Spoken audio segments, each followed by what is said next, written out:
The steam rose thick from the Washhouse cauldron that November night in 1843. But it wasn't just laundry water that made those clouds billow into the Alabama darkness.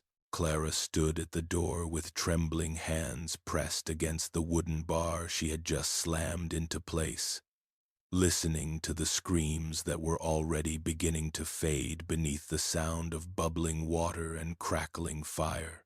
The massive iron pot that had cleaned the plantation's linens for 20 years was finally serving a different purpose, one that would make this washhouse legendary in whispered tales for generations to come. Before we carry on, please hit the subscribe button to make my day and let me know where you are watching from in the comments. The story of what happened that night didn't begin with violence. Though violence had been Clara's constant companion since the day she was born into bondage on the Whitmore plantation in the heart of Alabama's cotton country, it began instead with small indignities, with the steady wearing away of a human soul under the grinding wheel of cruelty that defined the peculiar institution gripping the American South. Clara had been just 7 years old when she was first assigned to tend the fires beneath the great Washhouse cauldron, a job considered too dangerous for the more valuable field hands, but perfectly acceptable for a child whose mother had died in childbirth and whose father had been sold away before she could form memories of his face. Clara's earliest memories were fragments of sensation rather than coherent narratives. She remembered the smell of wood smoke that perpetually clung to her clothes and hair. She remembered the feeling of hunger that was never quite satisfied, the meager portions of cornmeal and salt pork that barely kept body and soul together. She remembered the sound of crying coming from the cabin she shared with 5 other women and children, soft, desperate weeping in the darkness that she learned early to ignore, because there was nothing anyone could do to comfort or help. She remembered the first time she saw someone whipped, a field hand named Joseph, who had been caught with a chicken he had stolen to feed his sick wife. The overseer had tied Joseph to a post and laid into him with a leather strap studded with metal, and the sound of the blows and Joseph's screams had haunted Clara's dreams for months afterward. The washhouse became Clara's world when she was assigned there, a universe bounded by stone walls and dominated by the great iron cauldron that seemed to Clara's child eyes like some kind of hungry monster that demanded constant feeding. She learned to split kindling with a hatchet that was almost too heavy for her to lift. She learned to judge when wood was seasoned enough to burn hot without creating too much smoke. She learned to haul water from the well, making dozens of trips each day with buckets that left her shoulders aching and her hands blistered. She learned which of the older women who did the actual washing were kind and which were cruel in their own right, taking out their frustrations on the child in their midst because she was the only person more powerless than they were. There was Aunt Sally, who wasn't actually Clara's aunt, but who everyone called aunt anyway out of respect for her age and experience. Sally had been on the Whitmore plantation for 40 years, had been born there just as Clara had been, had seen generations of Whitmores come and go. She was the one who taught Clara how to tend the fire properly, how to bank the coals at night so they would still be glowing in the morning, how to add wood gradually so the flames never got too high or too low. Sally was patient with Clara's mistakes, understanding that a 7-year-old child couldn't be expected to master complicated tasks immediately. She would place her gnarled hands over Clara's smaller ones and guide her through the motions. And sometimes, when no one else was around, she would hum old songs that she claimed came from Africa, though whether that was true or just something Sally believed, Clara never knew. Then there was Martha, who was younger than Sally but older than most of the other washhouse workers. a woman whose 3 children had all been sold away from her over the course of a decade. Martha was bitter in a way that corroded everything around her, and she seemed to take particular pleasure in finding fault with Clara's work. The fire was too hot, or not hot enough. Clara had hauled water too slowly, or had spilled some on the way. The wood wasn't stacked neatly enough. Every small imperfection became an excuse for Martha to cuff Clara across the head or pinch her arms hard enough to leave bruises. Clara learned to avoid Martha when possible and to endure her abuse in silence when avoidance wasn't an option, because fighting back only made things worse. Clara's education in the realities of slavery continued in countless small lessons. She learned that white people never had to explain themselves, that their word was law regardless of how arbitrary or cruel their commands might be. She learned that being noticed was dangerous, that the safest way to survive was to be as invisible and unremarkable as possible. She learned that expressing pain or sadness only invited more pain, that the proper response to suffering was stoic silence. She learned that everyone had their breaking point, that threshold beyond which endurance became impossible, and she watched people reach that point and either die or be sold away to places from which they never returned. She saw a young woman named Dinah, who worked in the big house as a maid, slowly lose her mind after Whitmore took an interest in her. Everyone knew what was happening because everyone always knew when the master visited the slave quarters at night, but no one could speak of it openly, and certainly no one could stop it. Dinah became pregnant, and when she gave birth to a child who was obviously Whitmore's, with his blue eyes and lighter skin, Whitmore had both Dinah and the baby sold away to a plantation in Mississippi. The message was clear to everyone who witnessed it. Even becoming the mother of the master's child provided no protection, no special status, no hope of anything better than being discarded when you became inconvenient. Clara was 10 years old when she first experienced Whitmore's violence personally. The incident with the scorched shirt that left her unable to walk properly for a week. That beating marked a turning point in her understanding of her place in the world. Before that, she had been able to maintain some small hope that if she worked hard enough, if she was careful enough, if she never made mistakes, she might avoid the worst of what slavery had to offer.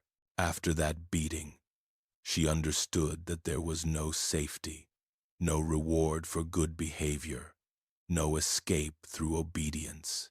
Whitmore beat her not because she had done something wrong, but because he was angry and she was available, and no one would stop him or punish him for it. The scars on her back healed into raised welts that would catch sometimes when she moved, pulling at the surrounding skin and reminding her of that day.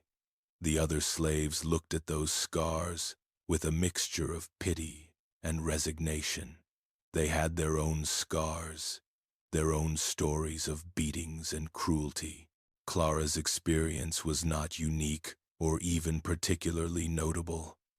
It was simply the way things were, the price that had to be paid for being born with the wrong color skin, in the wrong place, at the wrong time in history. The Washhouse stood apart from the main cluster of slave cabins, a squat stone building with a slate roof and a chimney that belched smoke 6 days a week.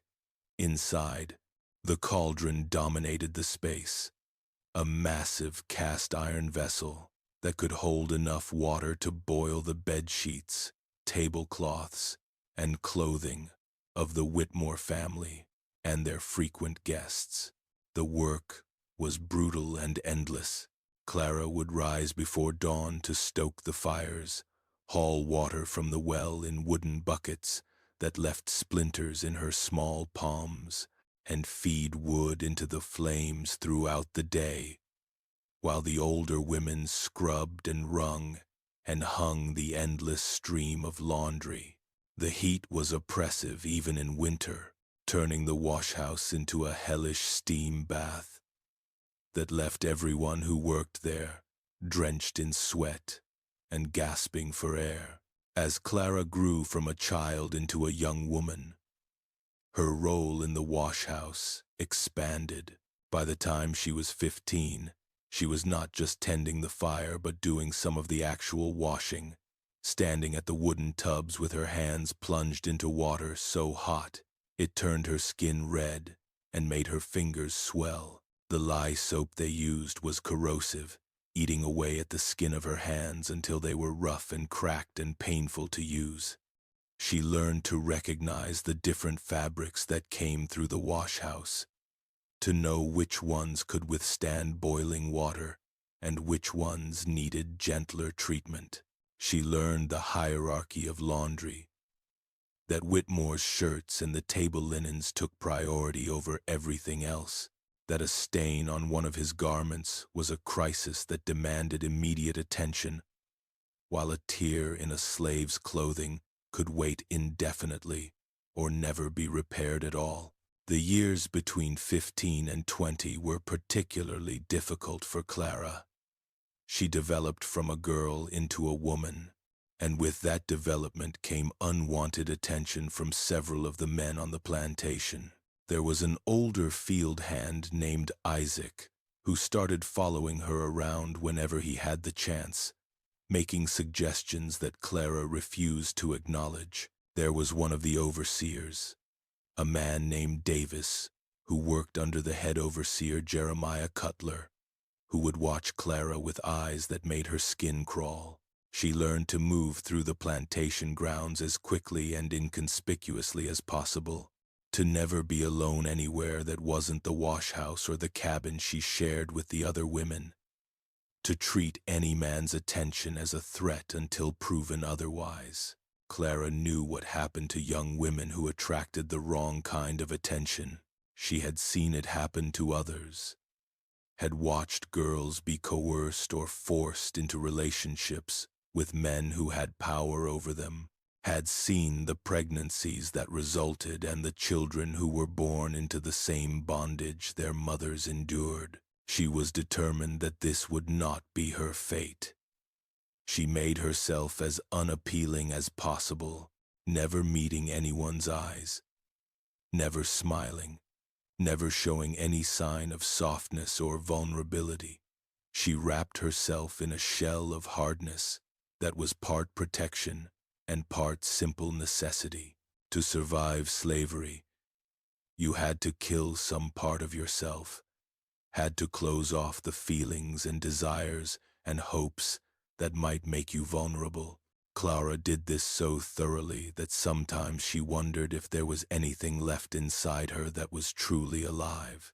During these years, she began to hear whispers of a different kind of life, rumors that filtered into the slave quarters from travelers and traders and visiting slaves from other plantations. There were places up north, they said, where slavery didn't exist, where black people could live free and own property and raise their families without fear of being separated and sold. There was something called the Underground Railroad, a network of people who helped slaves escape to these free states. The details were always vague and third-hand, but the basic idea was tantalizing.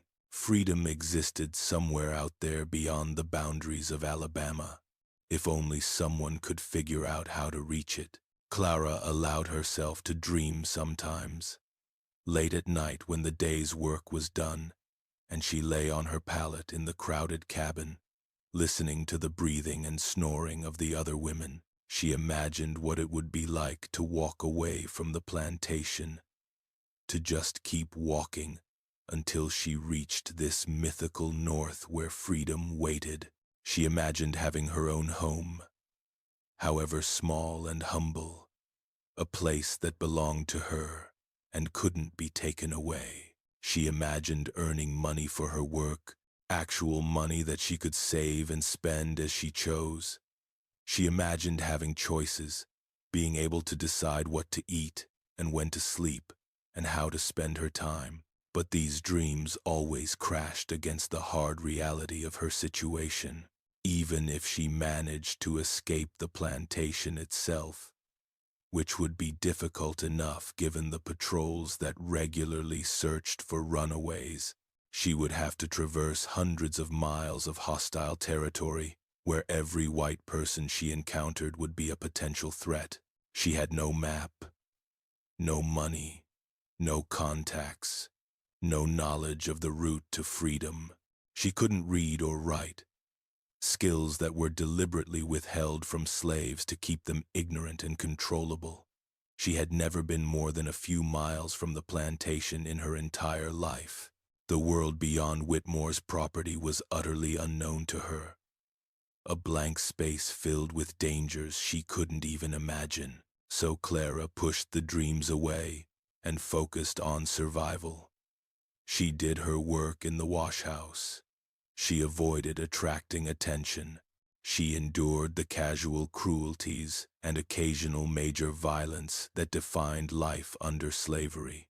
She watched the years pass with a kind of numb resignation, understanding that this was probably all her life would ever be. She would work in the washhouse until she was too old and broken to work anymore, and then she would be left to die in a cabin somewhere, and that would be the sum total of her existence. The thought was crushing in its bleakness, but Clara found that she could bear even this if she didn't think about it too much, if she just focused on getting through one day at a time.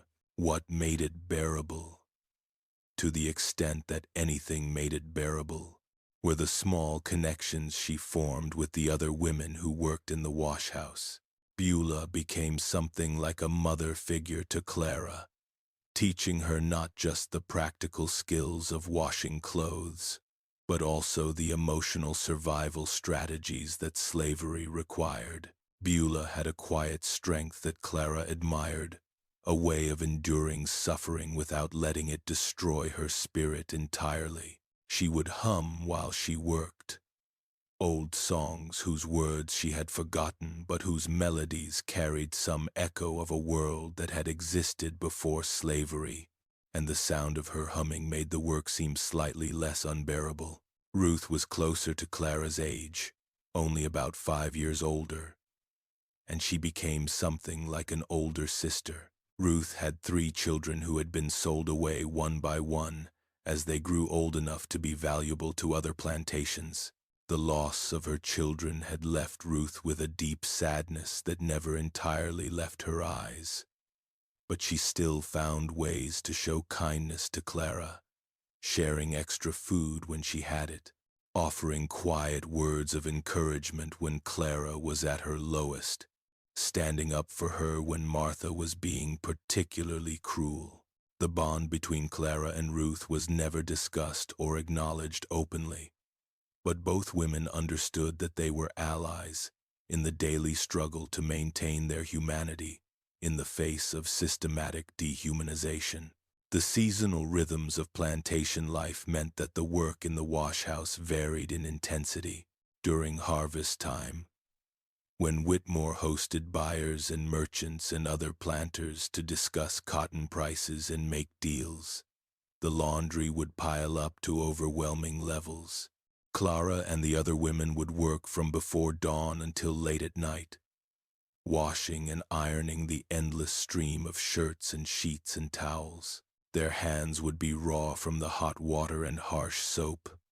Their backs would ache from bending over the tubs, and they would collapse onto their pallets at night, too exhausted to even eat the meager rations that were provided.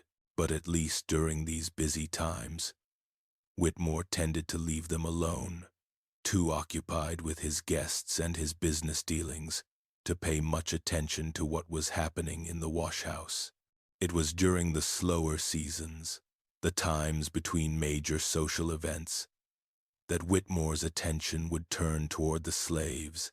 and the violence would intensify.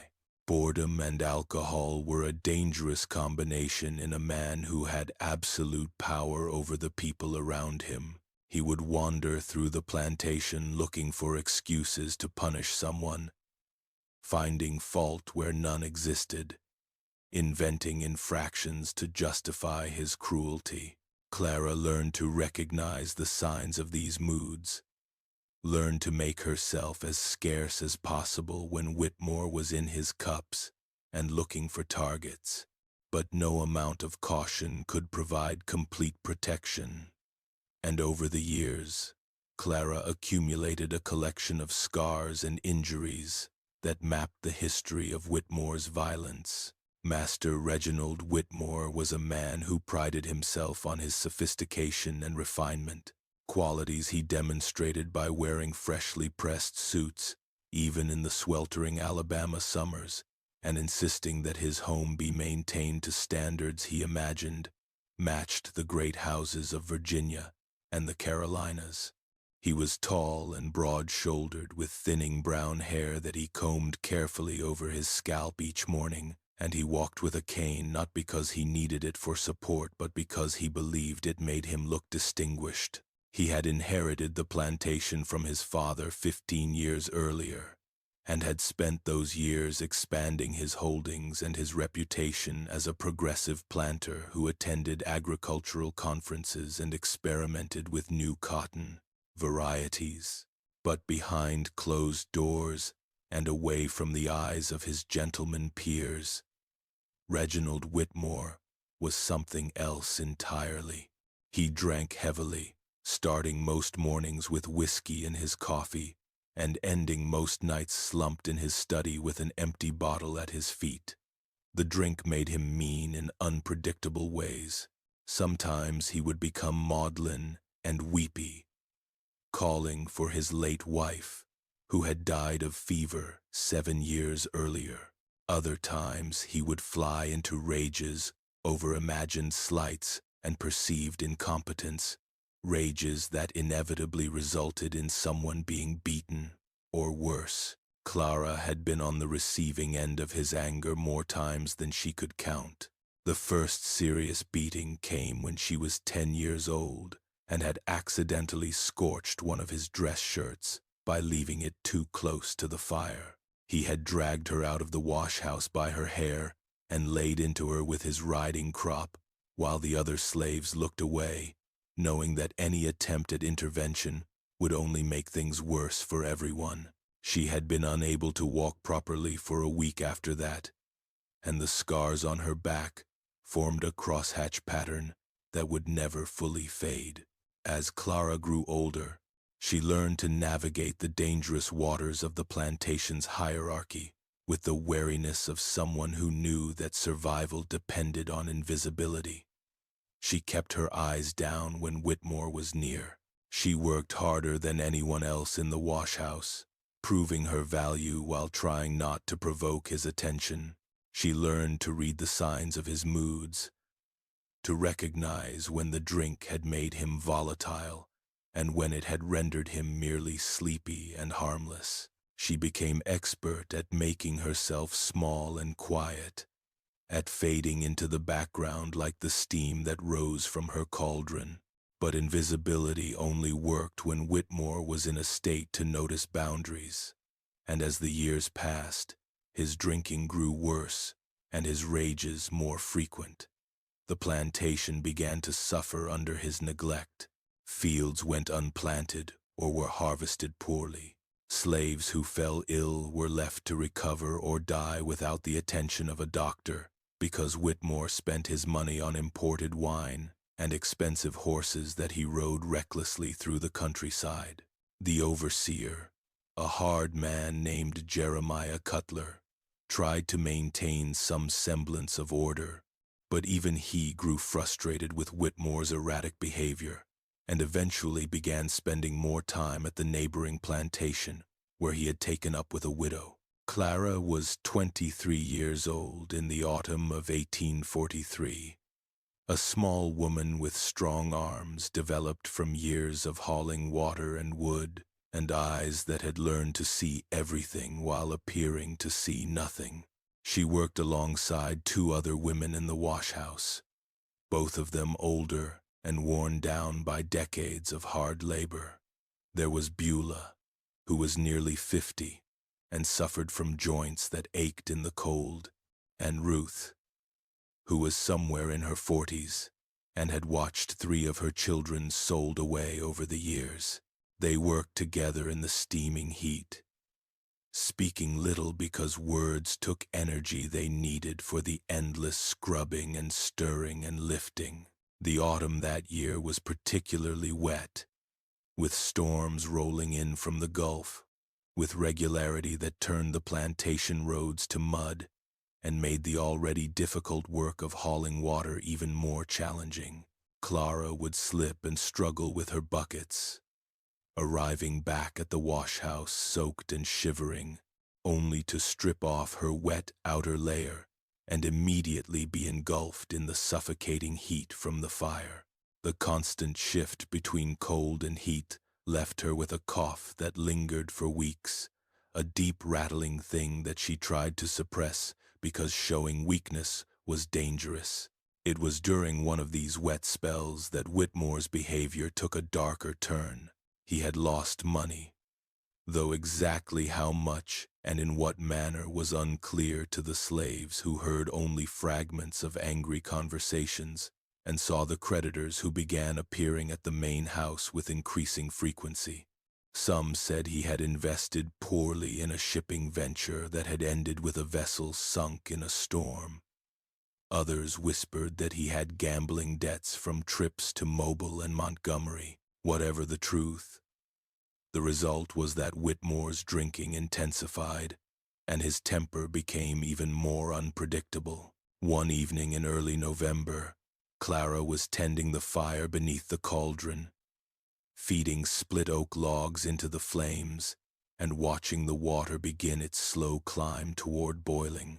The day's washing had been particularly heavy because Whitmore had hosted a dinner party the night before, one of his attempts to maintain appearances despite his financial troubles.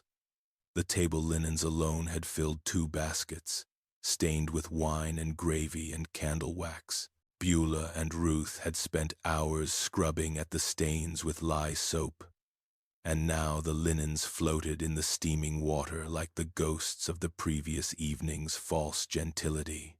The washhouse door crashed open with such violence that Clara jumped and nearly dropped the log she was holding.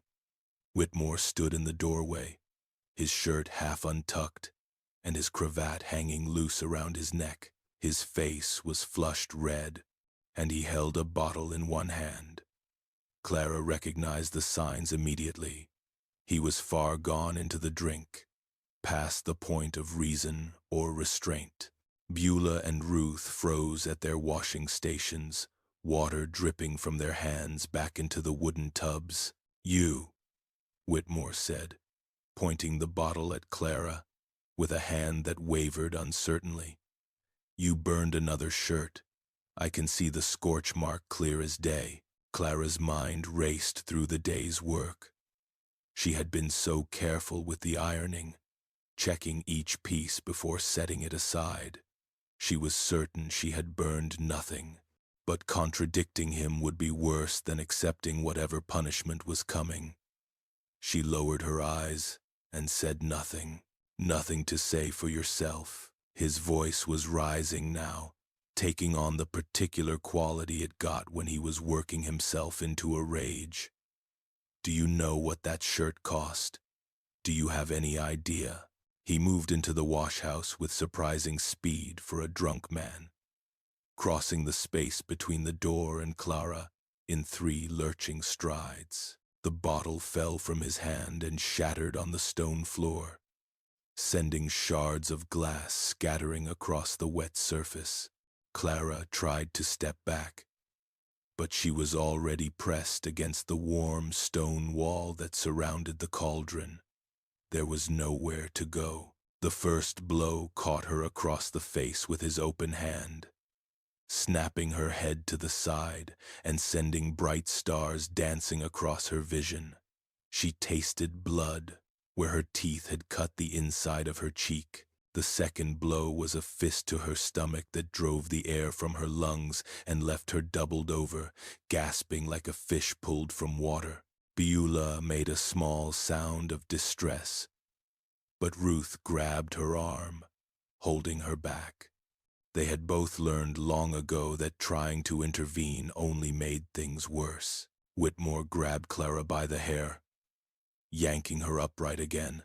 His face was inches from hers now, and she could smell the whiskey on his breath, sour and overwhelming. "You think you can destroy my property and face no consequences?" he snarled.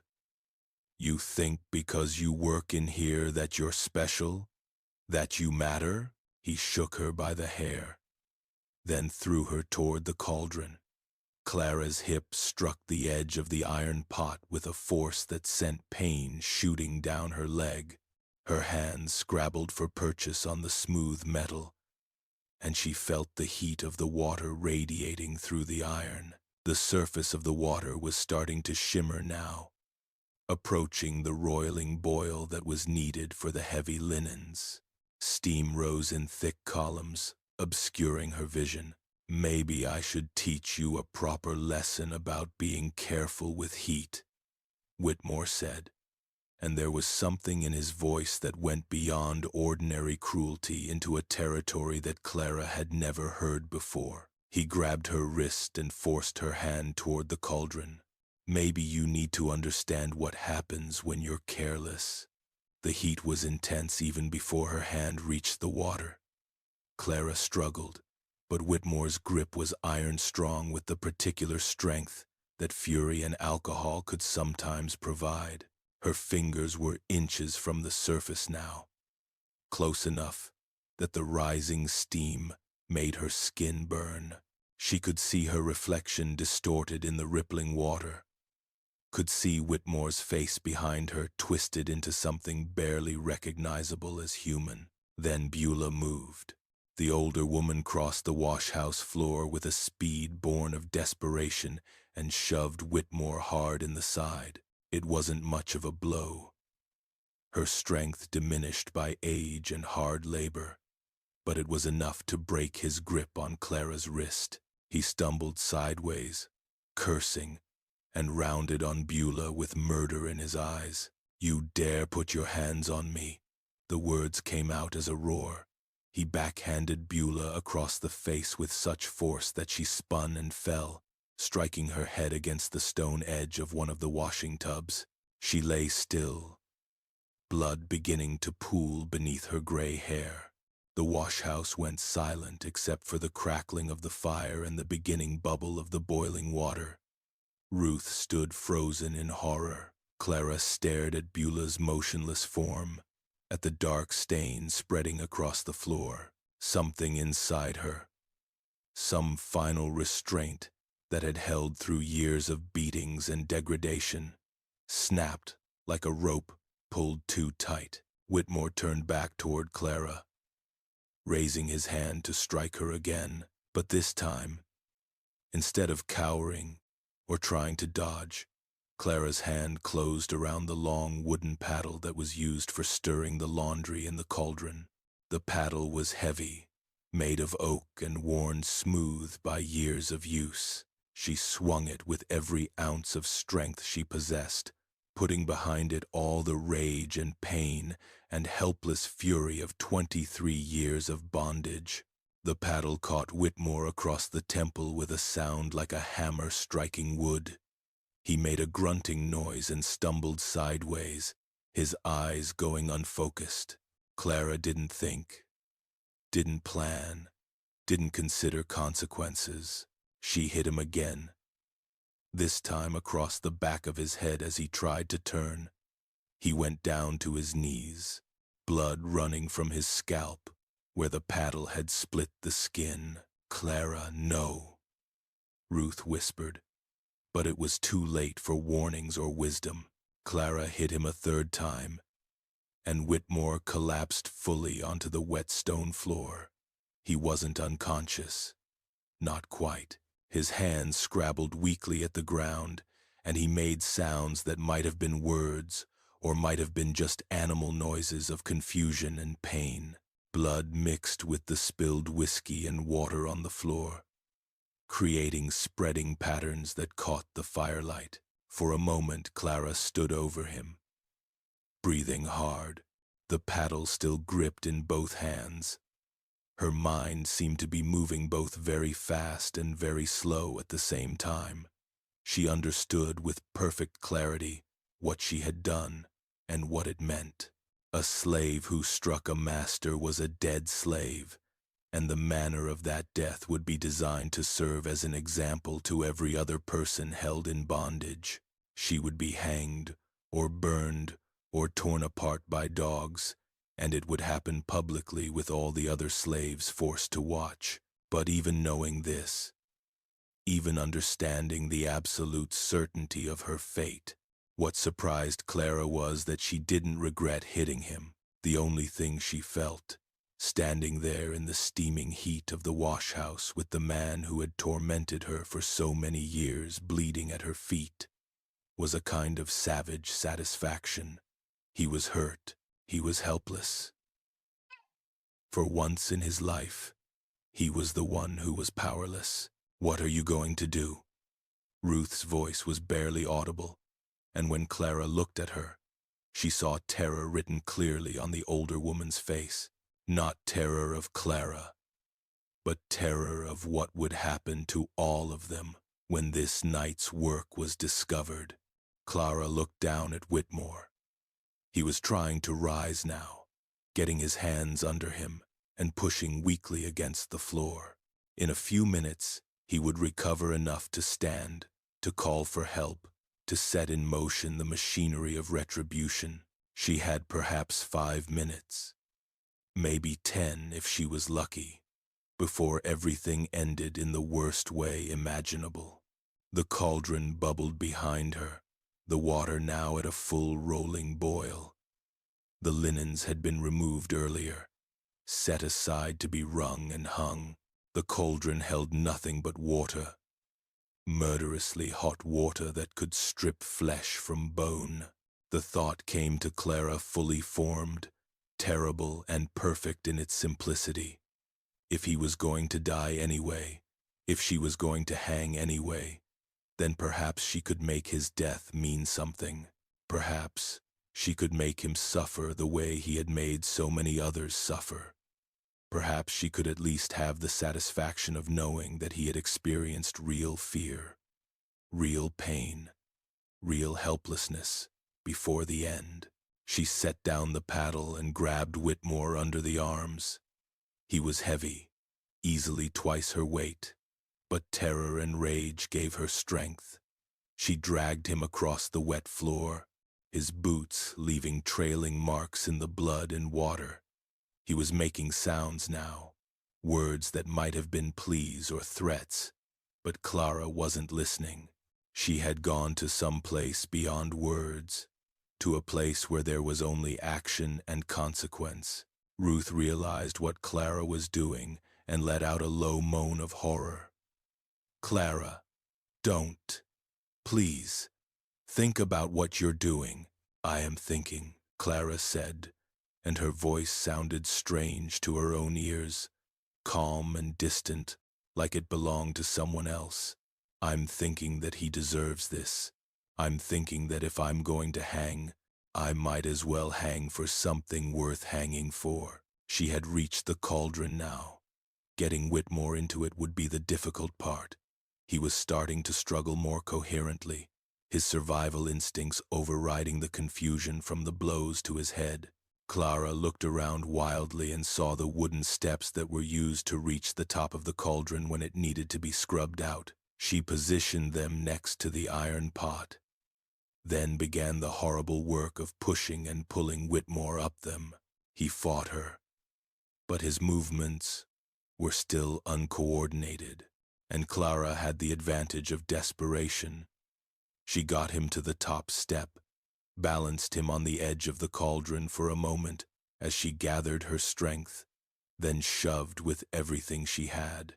Whitmore fell into the boiling water with a splash that sent scalding spray across Clara's arms and face. The pain was immediate and intense, but Clara barely registered it. She was too focused on what was happening in the cauldron. Whitmore screamed. It was a sound that Clara would hear in her nightmares for whatever remained of her life, a sound that was barely human in its agony. He tried to climb out, but his hands couldn't find purchase on the smooth interior of the iron pot. The water was deep enough that he couldn't stand, and every movement he made only submerged him further. Steam rose in great billowing clouds now, obscuring him from view. But his screams continued, high and desperate and terrible. Clara stood frozen at the top of the steps, watching the thrashing movement in the cauldron, watching the water that was already starting to turn pink. Part of her wanted to look away, wanted to be anywhere but in this washhouse, bearing witness to this horror. But another part of her, a part she hadn't known existed until tonight, needed to see it through, needed to watch him suffer the way he had made others suffer. The screaming went on for what felt like an eternity but was probably less than 2 minutes. Then it began to fade, becoming weaker, more sporadic. The thrashing in the water grew less violent. Finally, there was a last bubbling sound, and then silence except for the crackling of the fire and the steady bubble of the boiling water.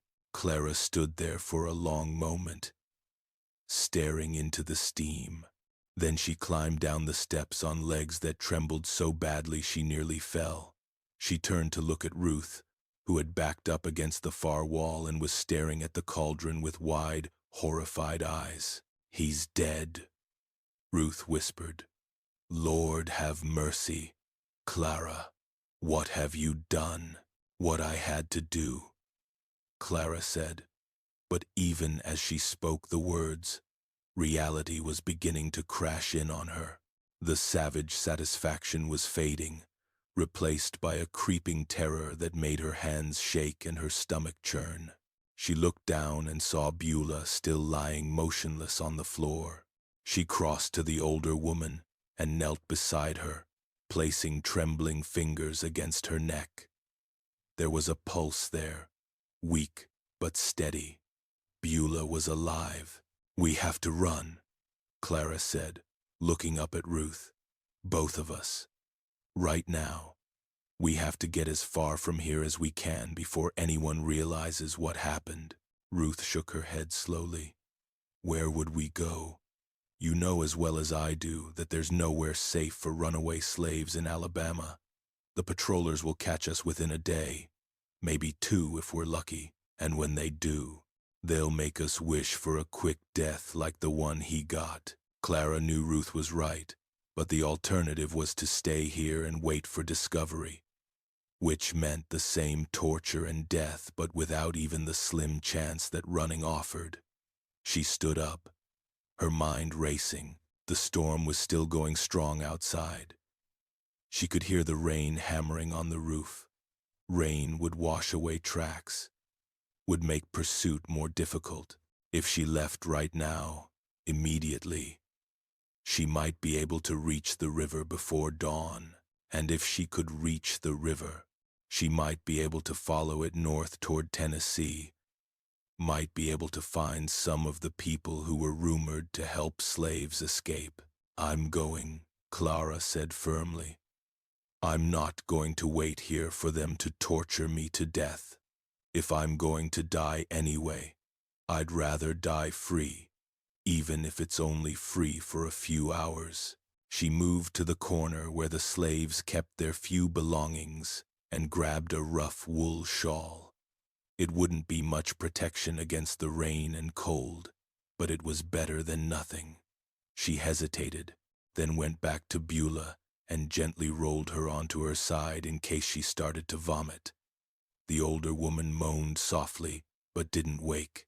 "Tell them I forced you," Clara said to Ruth. "Tell them I hit you too if you need to. Tell them whatever you have to tell them to keep yourself safe." Ruth's eyes were wet with tears. "Clara, I don't," Clara interrupted. "Don't say anything. Just take care of Beulah. And remember, if anyone asks, you tried to stop me." She went to the door and paused with her hand on the latch. Behind her, the cauldron continued to bubble, the water now unmistakably pink with blood. The fire crackled underneath, the flames she had built so carefully now serving a purpose she could never have imagined when she woke up that morning. She thought about barring the door from the outside, trapping the evidence of what she had done, but decided against it. There was no point in trying to hide what had happened. They would find him eventually. And when they did, they would know immediately who was responsible. "Goodbye, Ruth," Clara said softly, and then she pulled the door open and stepped out into the rain.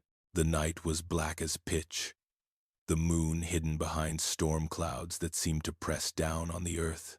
Rain fell in sheets, cold and hard, soaking Clara to the skin within seconds. She pulled the shawl over her head and began to run, her feet splashing through puddles and sliding in the mud. Lightning flashed, briefly illuminating the plantation buildings, the main house with its white columns, the slave cabins huddled together like frightened animals. Thunder followed seconds later, a deep rolling boom that seemed to shake the ground. Clara ran past the cabins without looking back, ran past the cotton fields that stretched away into the darkness, ran toward the line of trees that marked the edge of the plantation. She had no real plan beyond reaching those trees, beyond putting as much distance between herself and the Washhouse as possible, before dawn came and someone discovered what lay floating in the cauldron.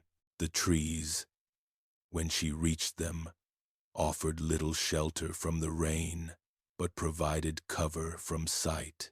Clara plunged into the woods without hesitation, pushing through underbrush that grabbed at her clothes and scratched her face.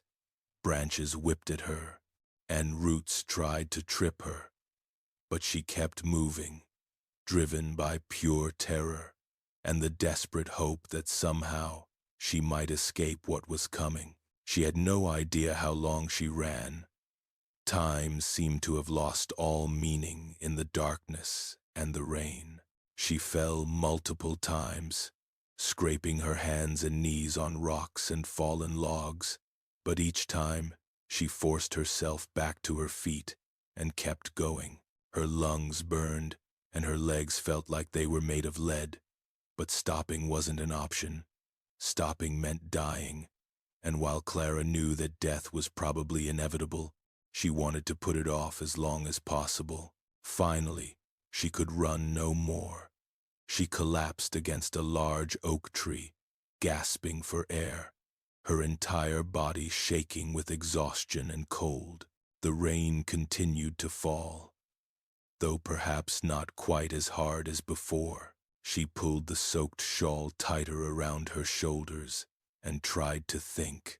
By now, someone had probably discovered what happened in the Washhouse. Maybe Ruth had run to get help. Maybe Beulah had woken up and raised the alarm. Or maybe the overseer had come looking for Whitmore when he didn't appear for his evening whiskey. However it had happened, they would know by now that their master was dead, boiled alive like a piece of laundry in his own washhouse. And they would know that Clara was responsible. The patrollers would be called out, men with dogs and guns who made their living hunting down runaway slaves. They would come with torches and ropes, and they would scour the countryside until they found her. The storm would slow them down but not stop them. Dogs could track even in the rain. And these were men who knew every trick that desperate slaves tried when they ran. Clara knew she should keep moving, should put more distance between herself and the plantation while she still had the energy. But her body refused to obey. She was so cold now that she couldn't feel her hands or feet, and the exhaustion was so profound that even the terror couldn't overcome it. She slid down the trunk of the oak tree until she was sitting on the wet ground, her back against the rough bark. She thought about what she had done, about the look on Whitmore's face as he fell into the boiling water, about his screams. She waited to feel guilt or remorse, but those emotions didn't come. What she felt instead was a grim satisfaction that he had finally paid some price for the cruelty he had inflicted on so many people for so many years. If she was going to be tortured and killed for what she had done, at least she would die knowing that he hadn't gotten away with it, that he had experienced real suffering before the end. The rain began to slow, transitioning from a downpour to a steady drizzle. Through the branches above, Clara could see the faintest lightening of the sky that suggested dawn was coming. Soon the sun would rise on a plantation in chaos, on a manhunt that would spread across the county, on the beginning of the end of Clara's short life. But for now, for these last few hours of darkness, she was free. She was cold and terrified and alone, but she was free. No one was telling her what to do. No one was beating her. No one was forcing her hands toward boiling water or working her until she collapsed. For the first time in her 23 years, Clara was making her own choices, even if those choices had led her to murder and flight. She closed her eyes and listened to the sound of the rain dripping from the leaves, to the distant rumble of thunder moving away to the east, to her own heartbeat gradually slowing as her breathing calmed. She thought about running farther, about trying to reach the river, about the slim possibility that she might somehow make it north to freedom. But deep down, she knew the truth. The dogs would find her, the patrollers would catch her, and then would come the torture and the death that awaited any slave who dared to raise a hand against their master. Still, she had done it. She had fought back. She had made Whitmore suffer, and in some strange way, that was enough. It had to be enough, because it was all she was ever going to have. As the sky gradually lightened, turning from black to dark gray, Clara heard the first sounds of the search. Distant shouts, the baying of hounds, the sound of horses moving through the woods. They were coming for her, just as she had known they would. She thought about standing up, about running again, about trying to evade them for a few more hours or days. But what would be the point? The end was inevitable, and dragging it out would only make the suffering longer. So Clara sat against the oak tree and waited. She waited as the sounds grew closer, as the dogs picked up her scent and began tracking in earnest.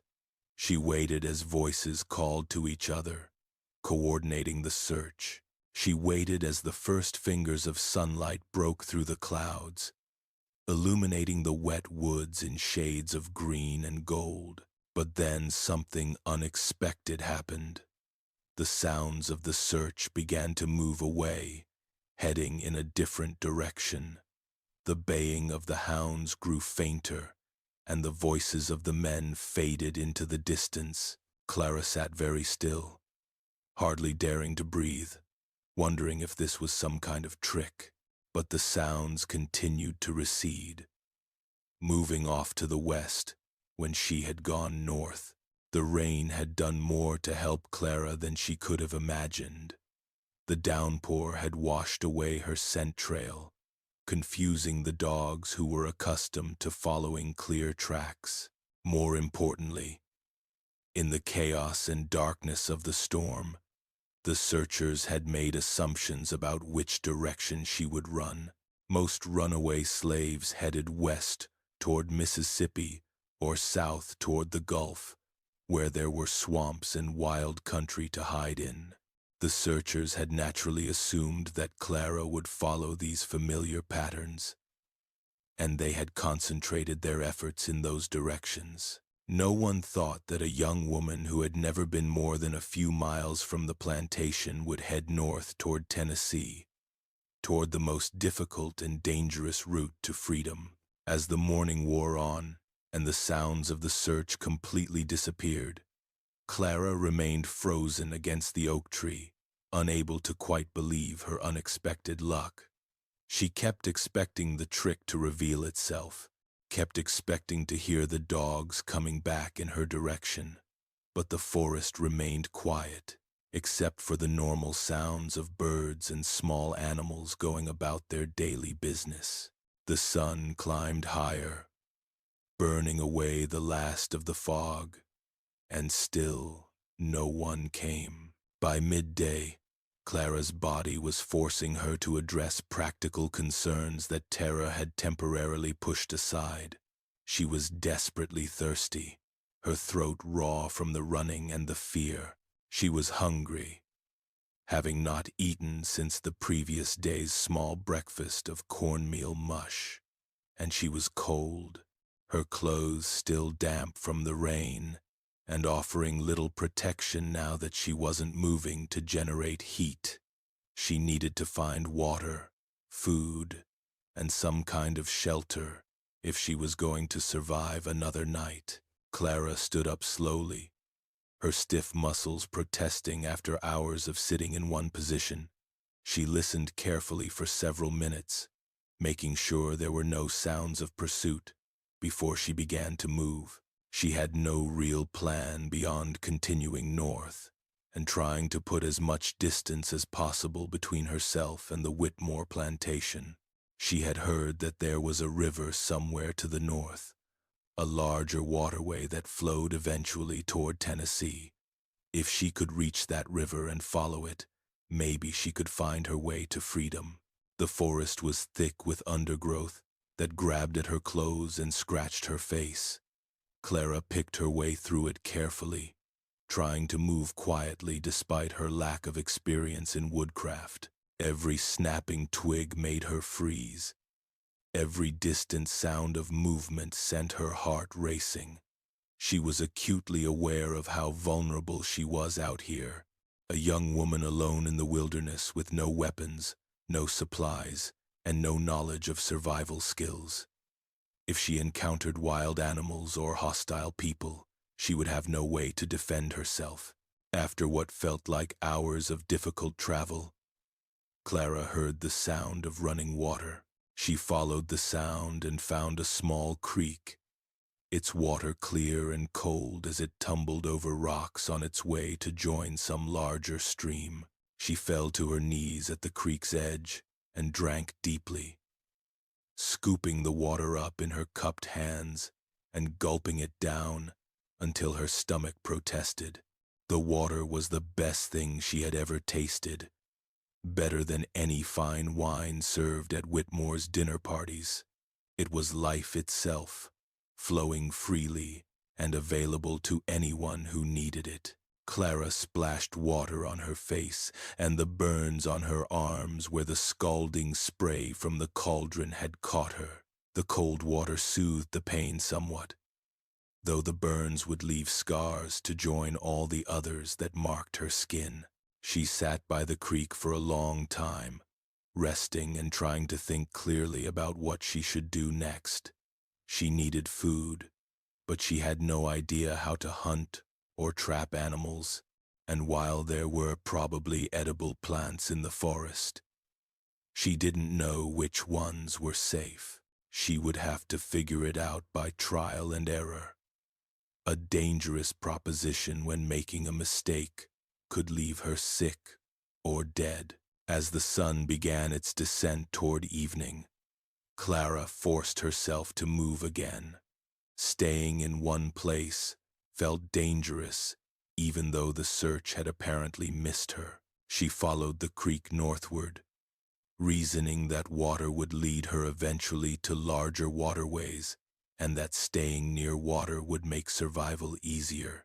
The creek was small enough that she could walk in it when the banks became too overgrown, and wading through the cold water further ensured that any dogs that came looking for her would have a difficult time following her scent.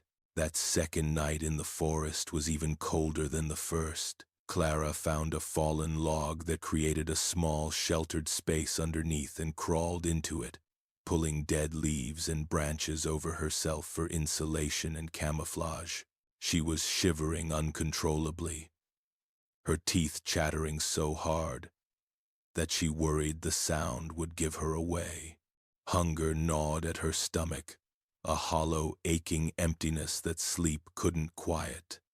She dozed fitfully, waking at every sound, convinced each time that the searchers had finally found her.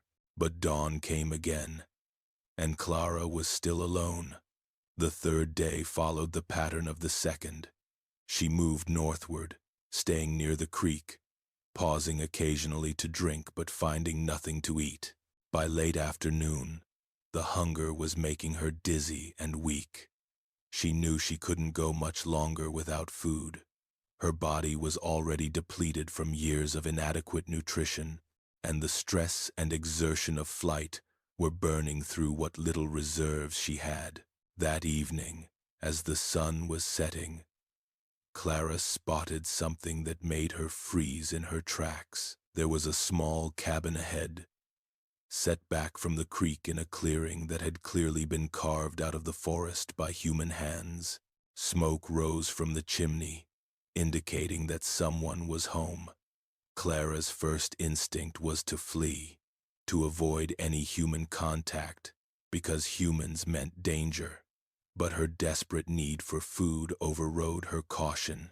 Maybe, just maybe, whoever lived in this cabin might help her, or at least might have food that she could steal if she waited until they were asleep. Clara circled around the cabin, staying hidden in the trees, observing. Through the single window, she could see movement inside, a figure moving around by candlelight. After watching for nearly an hour, she saw the figure emerge, and her heart nearly stopped. It was a white man, middle-aged and bearded, wearing the rough clothes of a farmer or woodsman. He carried a bucket to a small well behind the cabin, drew water, and returned inside. Clara knew she should run. A white man this far from town, living alone in the woods, was unpredictable and potentially very dangerous. But she was so hungry that she was starting to hallucinate slightly, seeing movement in the shadows that wasn't really there. She needed food, and this cabin represented the only source she had found. She decided to wait until late at night, then try to steal something from whatever garden or smokehouse the man might have. Hours passed. The light in the cabin eventually went out. Clara waited even longer, until the moon had risen, and she judged it must be well past midnight. Then she crept forward as silently as she could, her heart pounding so hard she was sure the man inside could hear it. She found what she was looking for behind the cabin, a small smokehouse where the man kept salted pork and dried fish. The door wasn't locked, just latched. Clara lifted the latch with trembling hands and slipped inside. The smell of smoked meat was overwhelming after days without food. Clara grabbed 2 pieces of dried fish and was turning to leave when a voice behind her said quietly, "If you're hungry enough to risk stealing, you must be in serious trouble." Clara spun around, her body tensing to run. The man stood in the doorway of the smokehouse, holding a lantern that cast shadows across his bearded face. But he wasn't holding a weapon, and his voice hadn't been angry or threatening. He looked at her for a long moment, taking in her torn and muddy clothes, the burns on her arms, the desperate fear in her eyes. "You're a runaway," he said. It wasn't a question. "From one of the big plantations south of here, I'm guessing." Clara said nothing, every muscle tense and ready for flight, even though she knew she was too weak to run far or fast. The man sighed. "I'm not going to turn you in. I'm a Quaker, child. We don't believe in slavery. We believe all people are equal in God's eyes." He gestured to the fish in Clara's hands. "Take what you need, but come inside where it's warm and let me give you proper food and maybe some clothes that aren't falling apart." Clara didn't trust him. She couldn't trust him. Trust had been beaten out of her too thoroughly. But she was so desperately hungry and cold and exhausted that she found herself following him into the cabin despite all her survival instincts screaming at her to run. The man, who said his name was Jacob Pemberton, gave her bread and cheese and fresh milk. He stoked the fire in his fireplace and gave her a blanket to wrap around her shoulders. And then, while Clara ate like someone starving, which she was, he explained that he was part of a network of people who helped escaped slaves reach free states. "I can't keep you here," he said. "It's not safe. The slave catchers know about me. They watch this place. But I can send you to the next station, a farm about 20 miles north of here. The family there will hide you for a few days, then pass you along further. It's a long journey to freedom, and there's no guarantee you'll make it. But you have a chance, if you're willing to try." Hours passed. The rain stopped completely, and the sun rose higher, burning off the low-lying fog that had settled over the woods. Birds began to sing, and squirrels chattered in the trees. The normal sounds of a forest day replaced the ominous noises of the manhunt. Clara remained against the oak tree, too stunned and exhausted to move, waiting for the trick to reveal itself. But no one came.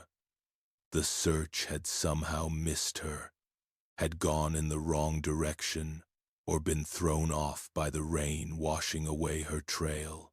As morning turned to afternoon, Clara finally allowed herself to believe that she had somehow survived the first day.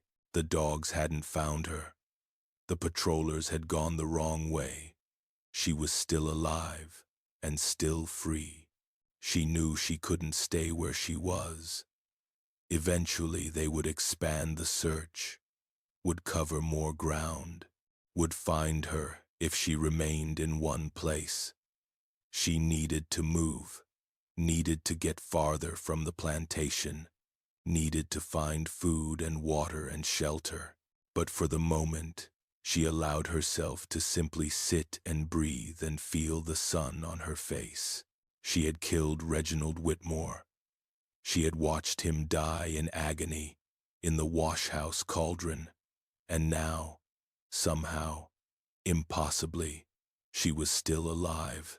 Clara didn't know where she would go or how she would survive, but she was alive, and that was more than she had expected when she ran from the Washhouse the night before. The sun climbed higher, warm and bright, drying her clothes and bringing feeling back to her cold limbs. Clara stood up slowly, testing her legs, making sure they would still support her weight. Then she turned and began walking north, away from the plantation, away from the Washhouse with its terrible secret, toward whatever uncertain future awaited her. Behind her, miles away now, the Washhouse stood silent. The cauldron had finally stopped boiling as the fire beneath it died out.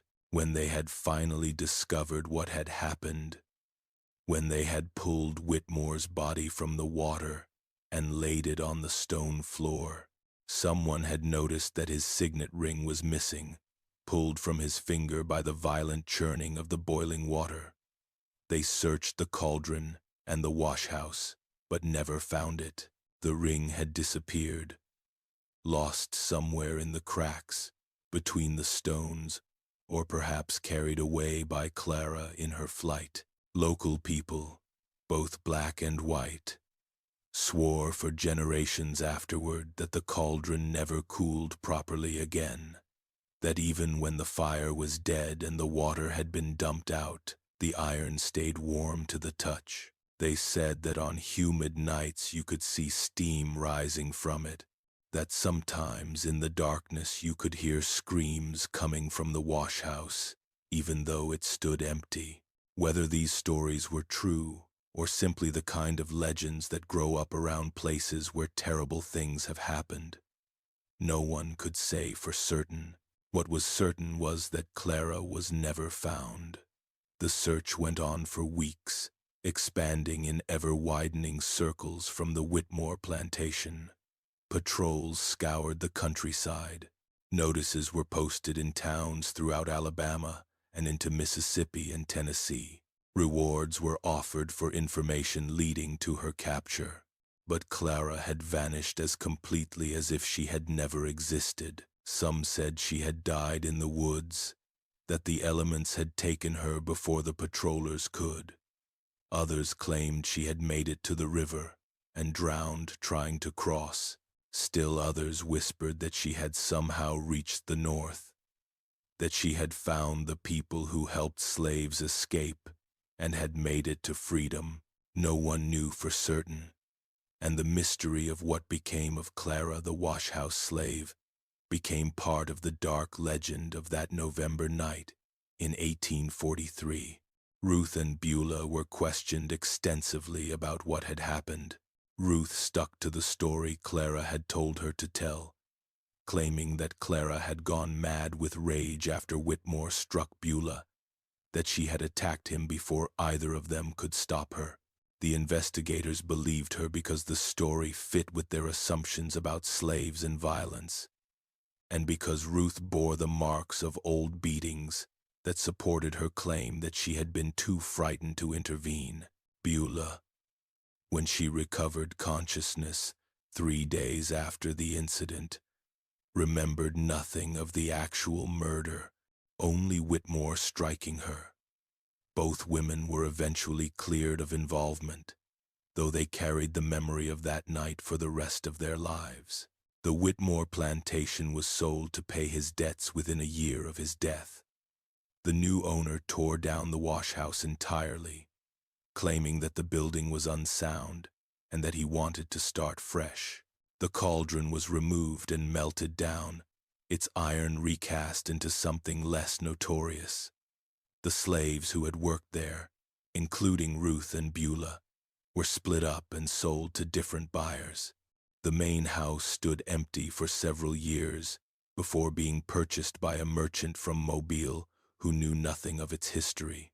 But the story lived on, passed down in whispered conversations on other plantations, carried in the songs and tales that slaves told each other when their masters weren't listening. The story of Clara, who had endured years of cruelty until the night she finally fought back.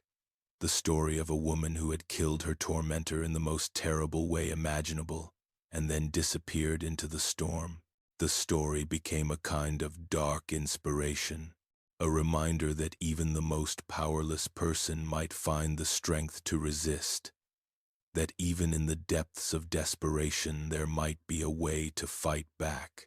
Historians who have studied the incident, piecing together information from old records and oral histories, have never been able to determine with certainty what happened to Clara after that November night. The most likely explanation is that she died in the woods within the first few days, succumbing to exposure or hunger, or simply giving up once the initial rush of adrenaline faded. The fact that her body was never found proves nothing, as the Alabama woods were vast and full of places where a person could disappear forever. But there are other, more hopeful possibilities. There were documented networks of people, both black and white, who helped escaped slaves reach free states in the years before the Civil War. It's possible that Clara encountered someone who helped her, that she made it to Tennessee, and from there to Kentucky, and eventually Ohio. There are scattered records of black women matching her general description, appearing in free black communities in the North in the 1840s and 50s, though none that can be definitively linked to the Clara of Alabama.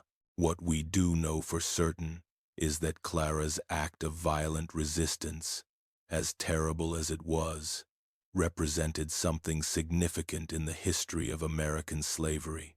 In an institution built on the complete subjugation of one group of people by another, every act of resistance, no matter how small, was an assertion of humanity and dignity. Clara's resistance was not small. It was spectacular and horrifying and impossible to ignore. It sent ripples through the slave-holding class of Alabama, making at least some planters reconsider the wisdom of pushing human beings past their breaking point. The story also highlights the incredible brutality of the slavery system, the casual cruelty that was inflicted on people who had no legal recourse and no way to defend themselves. Whitmore was not unusual among slave owners of his time. His violence was perhaps more extreme than some, but the basic pattern of abuse was commonplace. Slaves were beaten for minor infractions, worked to death in fields and factories, separated from their families, and denied the most basic human rights. The wonder is not that someone like Clara eventually struck back, but that such acts of violent resistance weren't more common. In the decades after Clara's disappearance, the story of what happened in the Whitmore Washhouse took on mythic qualities. Details were added or changed as the tale passed from person to person. Some versions claimed that Clara had supernatural powers, that she had called down the storm that covered her escape. Others said that Whitmore's ghost haunted the plantation, forever trying to escape from a cauldron that no longer existed. Still others insisted that Clara had been seen in various places throughout the South, that she had become a kind of phantom helping other slaves escape their bondage. These elaborations were natural, the way that truly dramatic events tend to grow in the telling. But beneath all the mythology was a core of truth, a story of desperate violence born from desperate circumstances. A woman who had suffered for 23 years finally reached her breaking point. A master who had believed his power was absolute, learned in the most terrible way possible that even the most oppressed person might find a way to fight back. And on a stormy November night in 1843, the natural order of the plantation system was violently overturned, if only for a few hours. The Civil War would come less than 20 years after Clara's act of resistance, bringing with it the end of slavery and the beginning of a long, difficult struggle for racial justice that continues to this day. The slaves who heard the story of Clara in those intervening years took different lessons from it. Some saw it as a warning about the consequences of violence, a cautionary tale about letting rage override reason. Others saw it as an inspiration, proof that the system could be resisted even if the price of resistance was high. Both interpretations had truth to them. What cannot be disputed is that Clara's story, however it ended, represents a moment when one woman refused to accept any more suffering. She refused to bow her head and take another beating. She refused to let her attacker walk away unpunished. She refused to die quietly and conveniently. In the most primal and violent way imaginable, she asserted her humanity and her agency. She made a choice, however terrible that choice was, and she lived with the consequences of that choice, whatever those consequences turned out to be. The ring that disappeared from Whitmore's finger was never found, though people searched for it for years afterward. Some treasure hunters even dug up the ground around where the Washhouse had stood, convinced that Clara must have buried it somewhere before she fled. But the ring remained lost, one more mystery in a story full of mysteries. Perhaps it really was lost between the stones of the Washhouse floor. Perhaps Clara took it with her, carrying it as a trophy, or planning to sell it for money to help her escape. Perhaps it melted in the heat of the boiling water and flowed away as molten gold. No one knows. What we do know is that on the morning after Clara disappeared, when the first light of dawn broke over the Whitmore plantation, the overseer and several of the other slaves found Ruth sitting in the washhouse with Beulah's head cradled in her lap. The cauldron still steamed behind her, though the water had stopped boiling. When they looked inside, they saw Whitmore's body floating face down in the pink water, his skin sloughing away in horrible patches, his clothes torn to rags by the violent churning he had done trying to escape. And Ruth looked up at them with eyes that had seen too much and said simply, "Clara did this." Then she ran. The search began immediately. But as we know, it never found her. The woods swallowed Clara up, or the river carried her away, or somehow she made it to freedom. The story doesn't have a neat ending because history rarely does. Real life doesn't wrap up in tidy packages with all questions answered and all mysteries solved. Clara killed Reginald Whitmore in his own washhouse, using the tools of her oppression to destroy her oppressor. Then she vanished into a stormy night, and whatever happened to her after that remains unknown. But the story itself, the bare facts of what happened before she ran, survived. It survived in the whispered conversations of other slaves. It survived in the nervous conversations of planters who heard about it and perhaps saw their own slaves in a new and less comfortable light. It survived in court records and newspaper accounts that treated Clara as a monster, even as they documented the years of abuse she had endured. And it survived in the memory of people who understood that sometimes, when all other options are exhausted, violence is the only language that power understands. The washhouse no longer stands. The plantation has been divided and redeveloped. The main house, if it still exists, has been remodeled beyond recognition.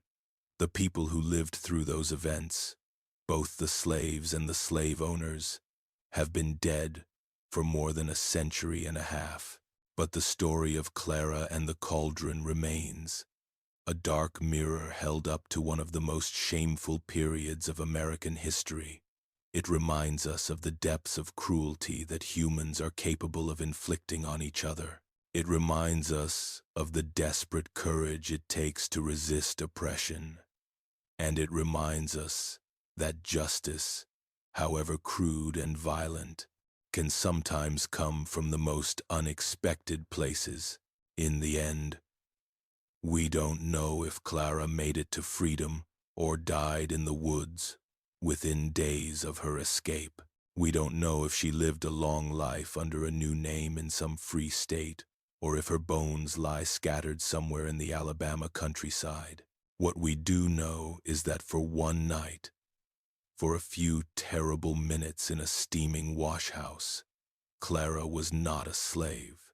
She was an agent of her own destiny. She made a choice, acted on that choice, and then disappeared into history, leaving behind only questions and a story that has refused to die. The cauldron is gone now, melted down and reformed into objects that serve more mundane purposes. But in the imagination of generations of people who have heard the story, it still sits in that washhouse, water still bubbling, steam still rising, a monument to rage and resistance and the terrible price of freedom. And somewhere, in some version of this story, Clara is still running through the rain toward an uncertain future, her heart pounding with terror and triumph, knowing that whatever happens next, she will never bow her head to a master again.